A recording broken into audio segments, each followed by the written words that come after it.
এই মুহূৰ্তত আমি আপোনালোকক ডাঙৰ খবৰ জনাই আছো যে কুৱেটত বৰ্তমান সময়ত কেইবাটাও বিস্ফোৰণৰ শব্দ শুনিবলৈ পোৱা গৈছে। আমেৰিকা যুক্তৰাষ্ট্ৰৰ কেইবাখনো F-15 বিমান ধ্বংস হৈছে, কিন্তু ইৰাণৰ তৰফৰ পৰা ধাৰাবাহিকভাৱে বৰ্তমান সময়ত মিছাইল নিক্ষেপ কৰা হৈছে। কিছু সময়ৰ পাছতে কুৱেটত কৰ্মৰত অসমৰ নগাঁৱৰ এগৰাকী যুৱকৰ সৈতে আমি পোনপটীয়া সম্প্ৰচাৰ স্থাপন কৰিম আৰু তেওঁৰ পৰা জানিবলৈ চেষ্টা কৰিম বৰ্তমান সময়ত কুৱেটত পৰিৱেশ কেনেকুৱা। লাইভলৈ যাম, কিন্তু প্ৰথমতে ফুল প্লেট ব্ৰেকিংৰ সহায়ত আপোনালোকৰ বাবে এই তথ্য লৈ অহাৰ চেষ্টা কৰিছো। জনাই আছো ডাঙৰ খবৰ, কুৱেটত বৰ্তমান সময়ত ভয়াবহ পৰিৱেশৰ সৃষ্টি হৈছে। ডাঙৰ খবৰ, কুৱেটত পৰিৱেশ অতিকৈ ভয়ংকৰ হৈ পৰিছে। ইৰাণৰ তৰফৰ পৰা মিছাইল নিক্ষেপ কৰা হৈছে আৰু আমেৰিকান সেনাৰ কেইবাখনো যুদ্ধ জাহাজ এই মুহূৰ্তত ধ্বংস হৈছে। মাৰ্কিন সেনাৰ কেইবাখনো যুদ্ধ জাহাজ ধ্বংস হৈছে। মাৰ্কিন দূতাবাসত আঘাত কৰিছে ইৰাণৰ মিছাইলে আঘাত কৰিছে দূতাবাসত। আৰু যি আল জাহাৰা চহৰ আছে, আল জাহাৰা চহৰত আমেৰিকান বিমান কেইবাখনো আমেৰিকান ফাইটাৰ জেট ধ্বংস হোৱা বুলি জানিব পৰা গৈছে। যথেষ্ট সংখ্যক অসমৰ লোক বৰ্তমান সময়ত তাত আবদ্ধ হৈ আছে, ভাৰতৰ লোক আবদ্ধ হৈ আছে। আৰু মই এই মুহূৰ্তত অন স্ক্ৰীন যদি সম্ভৱ হয় লৈ অহাৰ চেষ্টা কৰিম, পোনপটীয়া সম্প্ৰচাৰত মই যাবলৈ চেষ্টা কৰিম। যদি পিচিআৰে বুজি পাইছে আমি এটা ফ্ৰেমত লৈ আহিম। আৰু এই মুহূৰ্তত কুৱেটৰ পৰা পোনপটীয়া সম্প্ৰচাৰত আমি সংযোগ স্থাপন কৰিছোঁ। আপোনালোকে স্ক্ৰীণত দেখা পাইছে কুৱেটৰ পৰা অসমৰ যুৱক জুবেৰ আহমেদ, তেওঁ বৰ্তমান সময়ত কুৱেটত কৰ্মৰত হৈ আছে আৰু তেখেতৰ সৈতে লাইভত আহিছোঁ। জুবেৰ আহমেদ ডাঙৰীয়া, প্ৰথমতে টাইম এইটলৈ আপোনাক স্বাগতম জনাইছোঁ। কুৱেটৰ পৰিৱেশ যথেষ্ট বেয়া বুলি মই শুনিছোঁ, বিস্ফোৰণৰ শব্দও শুনিবলৈ পোৱা গৈছে। আশা কৰিছোঁ আপুনি ভালে কুশলে আছে আৰু বৰ্তমান সময়ত কুৱেটৰ কোনটো অঞ্চলত বা কোনটো প্ৰান্তত আপুনি আছে আহমেদ ডাঙৰীয়া? নমস্কাৰ বাইদেউ, বৰ্তমান কুৱেটত আছো। চিটিৰ পৰা 15 কিলোমিটাৰ দূৰত। কুৱেটৰ বৰ্তমান যি অৱস্থা এতিয়া আপোনাৰ লগত কথা পাতি আছো, এতিয়াও বিস্ফোৰণ হৈ আছে। গতিকে আমি ছেফ জোনত আছো। কুৱেটৰ ভিতৰত যিবিলাক মাৰ্কিন গাড়ী বিলাক আছে, এইবিলাক গাড়ীত আপোনাৰ বিস্ফোৰণ হৈ আছে। আজি মৰ্নিং আপোনাৰ 3:40 পৰা 10:11লৈকে একদম ধাৰাসাৰ বিস্ফোৰণ হৈছে। আমি ইয়াত এটা আল জাজিৰা এটা সংবাদ মাধ্যমত পাইছো, আমেৰিকান যি দূতাবাস আছে, দূতাবাসত আপোনাৰ বিস্ফোৰণ ঘটিছে আৰু আপোনাৰ যুদ্ধ বিমান 3-4টা টেষ্ট হৈছে, আমি দেখা পাইছো। হয় হয় আহমেদ ডাঙৰীয়া, আপুনি কৈছে আপুনি যিটো অঞ্চলত কিছু সময়ৰ আগতে খবৰ আহিছে যে আমেৰিকান সেনাৰ বিমান ধ্বংস হৈছে, তাৰ পৰা 15 কিলোমিটাৰ নিলগত আছে। যথেষ্ট সংখ্যক অসমৰ লোক, যথেষ্ট সংখ্যক ভাৰতৰ লোক কুৱেটত আছে। আপোনালোকক কিবা সচেতন হৈ থাকিবলৈ কোনো ধৰণৰ আপোনালোকলৈ গাইডলাইনছ আহিছে নেকি আহমেদ ডাঙৰীয়া? আমাৰ কুৱেটৰ চৰকাৰৰ ফালৰ পৰা আমাৰ মোবাইলত আপোনাৰ আমি ছেফ জোনত থাকিবলৈ আমি বাহিৰত পৰাপক্ষত আমি বাহিৰত এলাৰ্ট দি দিছে আমাক। আমি এনে বাহিৰত নোলাও, জটিল হৈ আছে আৰু এই আপোনাৰ। হয়, আপোনাৰ অডিঅ'টো ভালকৈ অহা নাই, অলপ কাষৰ পৰা যদি মোবাইলটো ব্যৱহাৰ কৰে বা এডাল হেডফোন যদি আছে আপুনি ইউজ কৰিব পাৰে।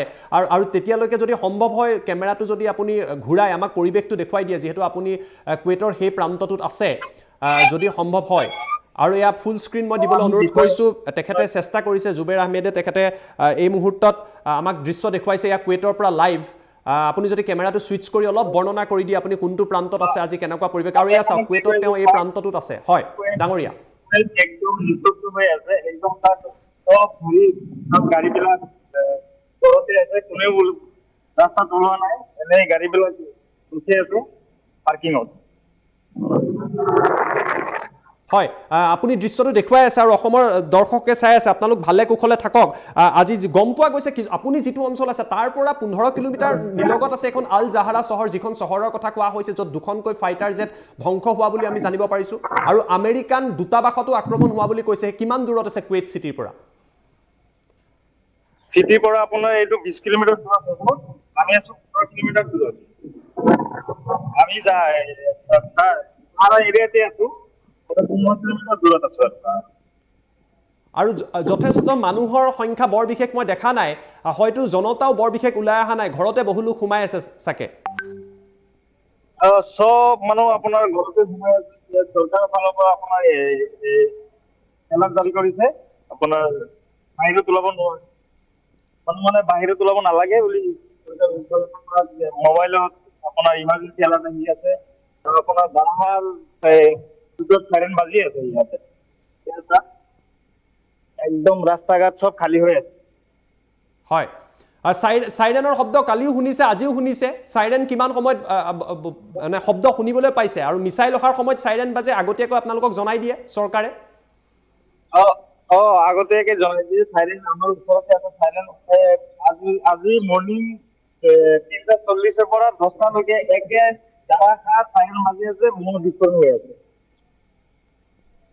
হয় আৰু এয়া আপোনালোকে দেখিছে কুৱেটৰ পৰিৱেশ কেনেকুৱা চাওক ৰাস্তা পথ খালি এক্সক্লুচিভডাল মই আঁতৰাই দিবলৈ অনুৰোধ কৰিছোঁ ৰাস্তা পথ একদম খালি এয়া কুৱেটৰ পৰা লাইভ আমি আপোনালোকক কৈছিলোঁ যে অসমৰ যথেষ্ট সংখ্যক লোক যিগৰাকী জুবেৰ আহমেদে এই মুহূৰ্তক দেখুৱাই আছে তেওঁ নগাঁৱৰ হয় বিগত এটা বছৰ ধৰি কুৱেটত কৰ্মৰত হৈ আছে এনেকুৱা যথেষ্ট সংখ্যক লোক আছে এইসকল ভাৰতীয় এইসকল অসমৰ লোক অসমীয়া লোক তাত আবদ্ধ হৈ আছে আৰু চাওক ৰাস্তা পথ কুৱেটৰ এয়া খালী হৈ পৰিছে কিয়নো পুনৰবাৰ কৈছোঁ আজি যি দূতাবাস আছিলে বা কনচুলেট আছিলে US কনচুলেটত মিছাইলে আঘাত কৰিছে কেইবাখনো বিমান ক্ৰেছ কৰিছে যথেষ্ট মিছাইল নিক্ষেপ কৰা হৈছে আৰু এয়া মিডল ইষ্টৰ বৰ্তমান সময়ত মধ্যপ্ৰাচ্যৰ পৰিৱেশ যি সময়ত দৰ্শকে এই মুহূৰ্তত দেখা পাইছে আৰু জুবেৰ আহমেদে এই মুহূৰ্তত দেখুৱাই আছে জুবেৰ আহমেদ মই আপোনাৰ পৰা জানিব বিচাৰিছোঁ আমাৰ অসমৰ তাত কিমান সংখ্যক লোক কৰ্মৰত আছে আপোনাৰ যদি কিবা আইডিয়া আছে আপুনি যদি গম পায় আপুনি থকা অঞ্চলত বা সেই অঞ্চলত বা সেই চহৰখনত য'ত এই ঘটনা সংঘটিত হৈছিল আল জাহাৰা তাত অসমৰ মানুহ কোনোবা আছে নেকি আপোনাৰ বন্ধুবৰ্গ আমি মানে কালি এটা আমাৰ গভৰ্ণমেণ্টৰ ফালৰ পৰা আমাৰ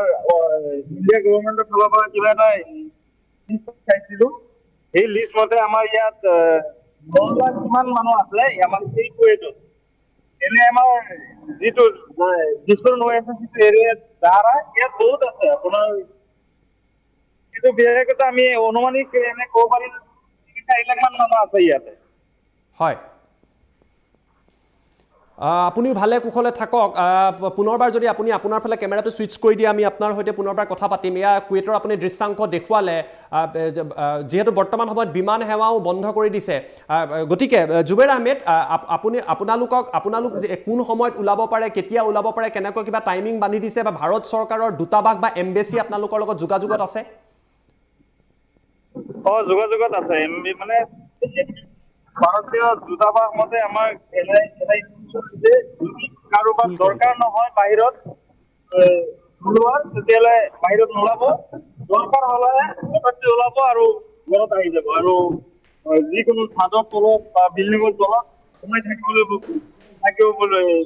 মানে এটা নিৰ্দেশ কৈ দিছে হয় ভালে কুশলে থাকক আহমেদ ডাঙৰীয়া আপোনালোকে সতৰ্ক হৈ থাকক এম্বেচিৰ লগত যোগাযোগৰ আৰু এইখিনি কথা আমাৰ অসমৰ দৰ্শকক আৰু এয়া চাওক তেওঁ দৃশ্য পুনৰবাৰ দেখুৱাইছে এয়া কুৱেটৰ ৰাজপথ এয়া তেওঁ দেখুৱাইছে চাওক সম্পূৰ্ণ খালী হৈ আছে সম্পূৰ্ণ খালী কিয়নো মানুহ ওলাই অহা নাই সাইৰেনৰ শব্দ বিস্ফোৰণৰ শব্দ বিভিন্ন সময়ত শুনিবলৈ পোৱা গৈছে আজি পুৱাৰ ভাগত যথেষ্ট মিছাইল নিক্ষেপ কৰা হৈছে দুই এখন গাড়ী আমি আপোনালোকক দেখুৱাইছোঁ তাত কেনেকুৱা পৰিৱেশ যাতে অসমৰ লোকসকলে গম পায় কুৱেটত কেনেকুৱা পৰিৱেশৰ সৃষ্টি হৈছে এখন যুদ্ধ হলে কেইবাখনো দেশ কেৱল কুৱেট নহয় UAE সৌদি আৰব কুৱেট বেহৰিন সমগ্ৰ জৰ্ডান সমগ্ৰ মধ্যপ্ৰাচ্যত বৰ্তমান সময়ত এনেকুৱা পৰিৱেশৰে সৃষ্টি হৈছে কিন্তু যুদ্ধ দীঘলীয়া হ'ব বুলি ধাৰণা কৰা হৈছে ৰাজপথ খালি এখন দুখন কৰবাত বাহন গৈ আছে আৰু তেওঁলোক মেইন চিটিৰ পৰা প্ৰায় 15-20 কিলোমিটাৰ নিলগত আছে যিটো প্ৰান্তত এই বিস্ফোৰণৰ ঘটনাবিলাক সংঘটিত হৈছে যিটো প্ৰান্তত কনচুলেট আছে তাৰ পৰা 15-20 কিলোমিটাৰ নিলগত আছে কিন্তু তাতো চাওক মানুহ ওলাই অহা নাই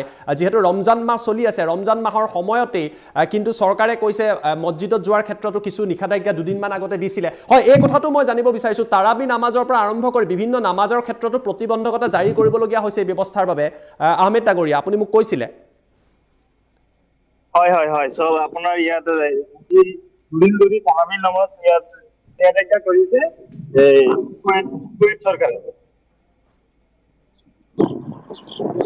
হয় আৰু ইয়া কুৱেটৰ আমি পোনপটীয়া সম্প্ৰচাৰ দেখুৱাই আছোঁ যি কুৱেটত আজি কিছু সময়ৰ আগতে হয়তো দুখনতকৈ অধিকো হ'ব পাৰে সেভাৰেল এয়াৰক্ৰাফ্ট বুলি উল্লেখ কৰিছে মাৰ্কিন সেনাৰ F-15 যি জেট আছিলে সেয়া ধ্বংস হৈছে অৱশ্যে ইৰাণৰ মিছাইল নে ড্ৰোনে ধ্বংস কৰিছে নে নাই সেয়া জানিব পৰা হোৱা নাই কুৱেটত থকা আমেৰিকান যি দূতাবাস আছে বা এম্বেচি আছে তাৰ ওপৰত আক্ৰমণ হৈছে আৰু এয়া নগাঁৱৰ জুবেৰ আহমেদে দেখুৱাইছে তেওঁ বিগত এটা বছৰে তাত কৰ্মৰত হৈ আছে তাত কি পৰিৱেশৰ সৃষ্টি হৈছে চাওক ৰাজপথ একেবাৰে খালী যুদ্ধ হ'লে কেনেকুৱা প্ৰভাৱ পৰে তাত থকা লোকসকলৰ বা আন দেশৰ পৰা গৈ যিসকলে কৰ্মৰ বাবে তাত আছেগৈ তেওঁলোক তেওঁলোকৰ যথেষ্ট চিন্তাত থাকে, পৰিয়ালৰ লোকসকল চিন্তাত থাকে। আমি আশা কৰিছোঁ আপোনালোক ভালে কুশলে থাকক, এম্বেচিৰ লগত দূতাবাসৰ লগত যোগাযোগত থাকিব, যিহেতু আপোনালোক ইমান দূৰত আছে, গৈ পৰিয়ালৰ পৰা দূৰত আছে, ৰাজ্যৰ পৰা দূৰত আছে, দেশৰ পৰা দূৰত আছে, আৰু এই যুদ্ধ সোনকালে অন্ত পৰক, কিয়নো যুদ্ধ হৈ থাকিলে এনেকুৱা যথেষ্ট সমস্যাৰ সন্মুখীন হয়। আৰু এয়া দৃশ্য আমি টাইম 8ৰ দৰ্শকক আপোনালোকক দেখুৱাইছোঁ, কুৱেইটৰ পৰা পোনপটীয়া সম্প্ৰচাৰ দেখুৱাইছে যে তাত কেনেকুৱা পৰিৱেশে বিৰাজ কৰিছে। আপুনি যদি পুনৰবাৰ কেমেৰাটো ছুইচ কৰিব পাৰে, যিহেতু আপুনি ৰাজপথত আছে, মই গম পাইছোঁ যথেষ্ট অসুবিধা। আহমেদ ডাঙৰীয়া, হয় আহমেদ ডাঙৰীয়াক মই অন স্ক্ৰীণ পাইছোঁ। আমি অসমৰ দৰ্শকসকলে, টাইম 8ৰ দৰ্শকসকলে আপোনাক ধন্যবাদ জনাইছোঁ যে এনেকুৱা এটা সময়ত আপুনি সকলো কথাখিনি জনাইছে, আৰু আশা কৰিছোঁ আপুনি ভালে কুশলে থাকিব, এম্বেচিৰ লগত যোগাযোগত থাকিব, আমাৰ লগতো যোগাযোগত থাকিব। যদি কিবা ধৰণৰ অসুবিধাৰ সন্মুখীন হয় আপুনি জনাব, আমি চৰকাৰৰ কাষলৈ এই কথাখিনি লৈ যোৱাৰ চেষ্টা কৰিম, আৰু ভালে কুশলে থাকক। ধন্যবাদ জনাইছোঁ আহমেদ ডাঙৰীয়া। ঠিক আছে, ধন্যবাদ। ধন্যবাদ। আৰু এয়া আমি আপোনালোকক দৃশ্যাংশ দেখুৱালোঁ। আমি পুনৰবাৰ আপোনালোকক জনাইছোঁ, কুৱেইটৰ পৰা এই কথা বৰ্ণনা কৰিলে ফুল প্লেট ব্ৰেকিঙৰ সহায়ত আমি আপোনালোকক জনাই আছোঁ যে সমগ্ৰ ঘটনা কুৱেইটত বৰ্তমান সময়ত পৰিৱেশ অতিকৈ ভয়াৱহ। আৰু নগাঁৱৰ জুবেইৰ আহমেদে বৰ্ণনা কৰিলে যে ৰাজপথ খালী, বৰ্তমান সময়ত চাইৰেনৰ শব্দও বিভিন্ন সময়ত শুনিবলৈ পোৱা যায়। আজি পুৱাৰ ভাগতো এই পৰিৱেশৰ সৃষ্টি হৈছিলে, বিস্ফোৰণৰ শব্দ শুনিবলৈ পোৱা গৈছিলে, আৰু আমেৰিকাৰ কেইবাখনো যুদ্ধ জাহাজ বা বিমান ধ্বংস হোৱা বুলিও জানিব পৰা গৈছে। আৰু এই পৰিৱেশে কেৱল কুৱেইটতে নহয়, মধ্যপ্ৰাচ্যৰ কেইবাখনো দেশত দেখিবলৈ পোৱা গৈছে।